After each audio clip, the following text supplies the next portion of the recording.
This is my head coach after a win. It was awful. It was a terrible, terrible series of downs for us. That clip works for how I feel about the Von Miller trade. It was awful. I already dropped a whole video on the Von Miller trade. You can click and watch that here. Today, I am welcoming you to That's Good Sports. I'm your host, Brandon. I've never been less impressed by a Broncos win in my life, Perna.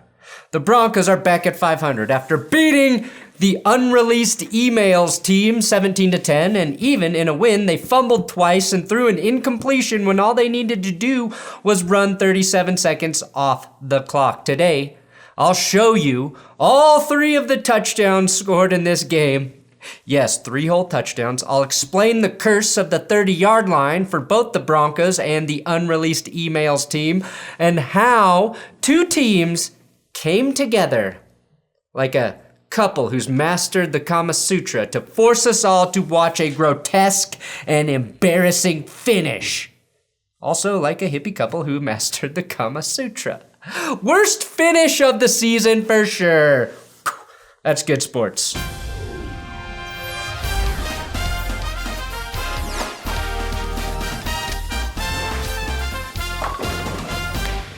Today's episode is brought to you by Raycon.com/thatsgoodwork. And Raycon just dropped their work earbuds, which feature active noise canceling, which I use to zone out when I'm editing my 4th video of the day, and microphones allowing you to make hands-free calls for your work or to just check in and say hi to your mom. As you can see, I make all my calls while multitasking with fall chores. And just like the everyday earbuds I've been rocking for 2 years, you have a range of color options and ear hole fit options with memory foam tips, 32 hours of battery life, and Raycon's 45-day free return policy. My wife has been the most excited about the Raycon work earbuds. She does a ton of conference calls, and the 6 microphone system is ensuring her calls are crystal clear. And I think she's using the noise active canceling feature to tune me out. So click the link in the description or go to buyraycon.com/thatsgoodwork to get 15% off your Raycon purchase. A sweet deal considering Raycons are the most competitively priced premium audio brands out there. The Denver Broncos are a more interesting team in the offseason than the regular season. So, after a grotesque win, the Broncos decide to trade away my favorite freaking player today. So I'm sad, but we're gonna get through this. Why am I sad after a win? Am I just a miserable person who wants to find things to complain about? No, that's not who I am at heart. I am down after this win because the Broncos did nothing to convince me that they can keep winning. They're fortunate to have played 4 of the 5 worst teams in the NFL right now. They will get the Lions to complete the quintuplet of losers tour. My big question is what would happen if the Broncos and the Panthers played right now? My best guess is either world peace or World War III. Now, if you're a Broncos fan, you can hang your hat on this. This is the positive. The Broncos got this win without, as Vic Fangio put it, we're down 5 of the 7 starters for the front right now. Yes, without 5 of their 7 starters up front. That's true. No Von, and Von gone. Von ain't coming back. No Chubb, no Purcell, no Josie Jewell, no Alexander Johnson. And as he also mentioned, they didn't have Bryce Callahan back there to end the game because his knee bent the wrong fucking way. Not to overhype the D, as the football team is bad, specifically on offense, specifically on defense, and specifically on special teams, but still, Denver, without half of their defensive starters, won. And sure, the football team may have as many injuries on their offensive line, but that's my positive spin, and it's barely positive. Now, the broadcast highlighted Teddy Bridgewater's armband, which read, "Have fun, smile, be you, and completions are good." Now, some people thought this was cute. A cute way in which Teddy stays motivated. Wrong. Shermer's offense has all of 5 plays, so Teddy needed something to fill up all of the extra space. You'll notice Plays to run out the clock, not included there. Now, early in the first quarter, Fox tried to hype up the Devil's Holiday, Halloween, by showing people in costumes at the game, and then promptly cut to this football team fan with no shirt. Hey guy, what's your costume? Oh, you mean this? Oh hell, fat drunk, I guess. But actually, this is the only way I knew I would stay awake through this game. Cause it was 40 degrees out Sunday, and that dude decided no shirt. All right, here's the theme for this game. Neither team would be allowed to do anything good once they crossed the 30-yard line. Unreleased emails team started the trend on the opening series, getting into a 4th and 1, and then running a designed rollout that was incomplete and would have been short had it been completed. Couple that with 2 blocked field goals, and the football team left 9 points off the scoreboard. Don't worry though, Denver was just as good on their opening drive, needing a key assist by the email defense. Teddy threw the worst pass of his career. That was dropped, fortunately, by Bobby McCain. Bobby McCain really played like he had the hands of former U.S. Senator John McCain. They always said John McCain had the worst hands in the Senate. Anyway, after Sutton got Denver right to the 30, bad things ensued. Denver went from being in field goal range at the 30 to getting a holding penalty, to taking a sack, to running a busted screen, to being in 3rd and 24, then getting flagged for an ineligible man downfield, and sitting in 3rd and 29 and getting pushed out of field goal range. The football team kindly asked the Broncos, though, to hold their beer. Well, they choked after passing the 30 again. Going the wrong way, they jump on 3rd and 6, failed to convert on 3rd and 11, and then see their field goal attempt blocked by Mr. Ball Batter himself, Shelby Harris. I'm not a kicking expert, but my assessment is Chris blew it! Fucking blew it! I know, that's the easy joke. My real assessment: Blewett kicks the football way too low. This kick was so low it nearly hit his own lineman in the helmet before accidentally hitting Shelby Harris on the side. Now, Tim Patrick had an amazing 30-yard gain. A 30-yard play to take you past the 30-yard line? Oh, that can only mean one thing. Very bad things to follow. Landon Collins sacks Teddy Bridgewater after Collins refused to bite on the play fake at all. Again, Denver went the wrong way, like they were trying to push a shit back in, and they gladly settled for a field goal. McManus splits the gooch, and the Broncos get their first lead in over 4 weeks. Oh, and we rejoiced in Denver to have a lead in the first half. It was a thing of beauty and also pain. It's like a woman, a beautiful woman. You look at her, she's so beautiful, and you just cry because it hurts because you know you'll never have her. Huh?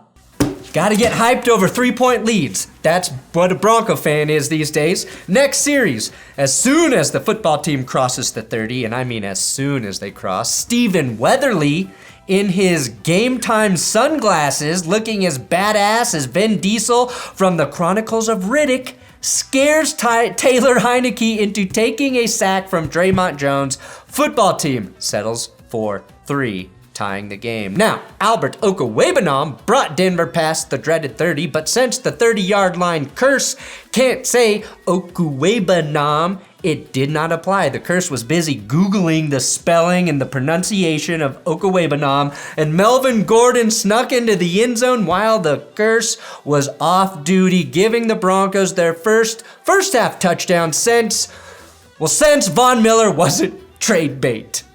And we entered halftime with a lead. At halftime, Peyton Manning was inducted into the Denver Broncos Ring of Fame, and his 30-yard ceremonial pass to Brandon Stokely was the longest air yard pass of the entire game.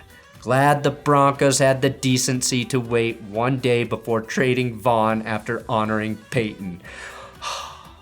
God, we're a team that lives in the past. Now, the football team scored in the third quarter to tie the game, mostly because, like me, the Broncos defense forgot Adam Humphries was still in the NFL, and Heinicke dropped a dime to DeAndre Carter in the corner of the end zone. Most of us believed this game would end in a 10-10 tie. That's how bad both offenses were in the red zone. To them, the red zone is red for blood, because they bled out like a gunshot victim. Teddy got blasted in the face again with a brutal headshot. Luckily, the refs couldn't pretend to not see it this time through the flag. That helped the Broncos cross the 30, where Teddy fell on his ass because the center stepped on his foot.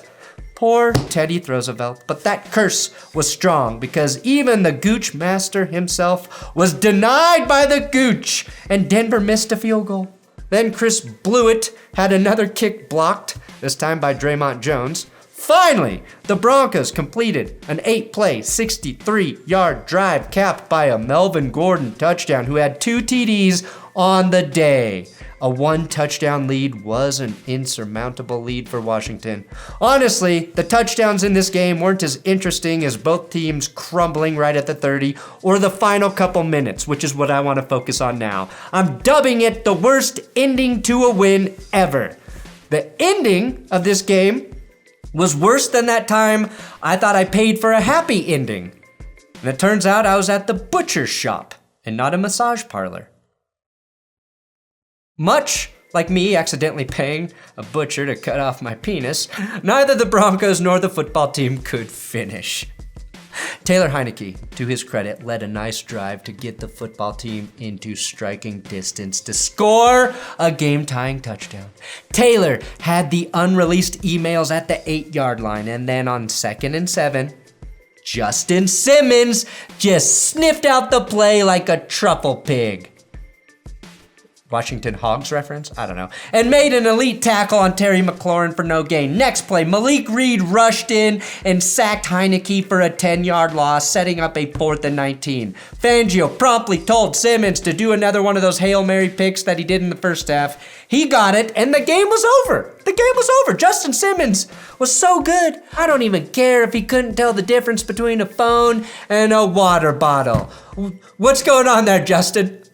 Gatorade, it's me, Justin Simmons. Yes, I'm holding up a real phone to my ear as well as this Gatorade phone so people don't think I'm crazy, just like we planned. Now, let's discuss how we poison the Cowboys' Gatorade next week. Bye.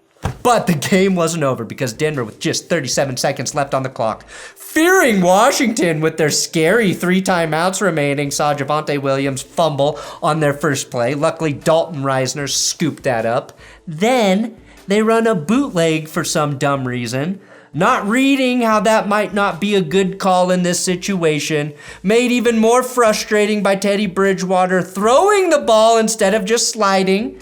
Teddy, after taking 2 horrific face shots this season, might just be a little reluctant to get close to contact. 2 plays gone wrong. And 3rd and long, they run it again. How Pat Shurmur can't see things are going against him and the offense is beyond me. You have to feel a game as much as you understand them intellectually. Instead of kneeling and then just punting, Melvin Gordon, a known untimely fumbler, runs the ball without wrapping it up, and Chase Young just pops that ball out, making the first play Chase Young's basically made all season, and the unreleased emails recover.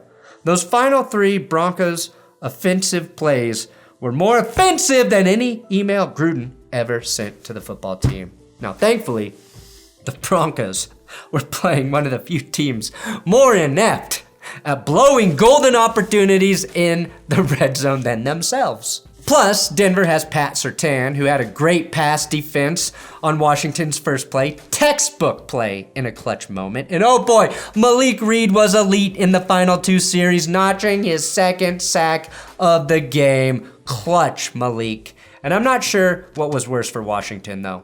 This throw on 3rd and 16, where your route is a 1.5-yard quick gainer to the sideline, which you don't even complete. Unlike the real world, taking advantage of a soft D is easy in the NFL. Washington failed there. The idea is right. Get a quick chunk play to make your final throw easier, but a 1.5-yard route? Or is Taylor Heinicke on the final play with nothing to lose, throwing the ball out of bounds worse? Which one's worse? I don't know. I was in awe about the atrocious play calling and execution in a game we thought would have been over 7 plays earlier. As rough as that win was, nothing was worse than hearing the real news about Von Miller being traded today. And as much as I want to give Malik Reed the Big Dick Player Award, Justin Simmons is in consideration, hell, Draymond Jones, I am going to give Von Miller the Big Dick Player Send-Off Award. Von, good luck in LA, and may you and Aaron Donald end Tom Brady with so many sacks in the playoffs. Thanks for watching That's Good Sports Broncos football team recap. Make sure to check out the Von Miller trade video and the best and worst episode also up on my channel. Von Miller, man, I am gonna miss you, buddy.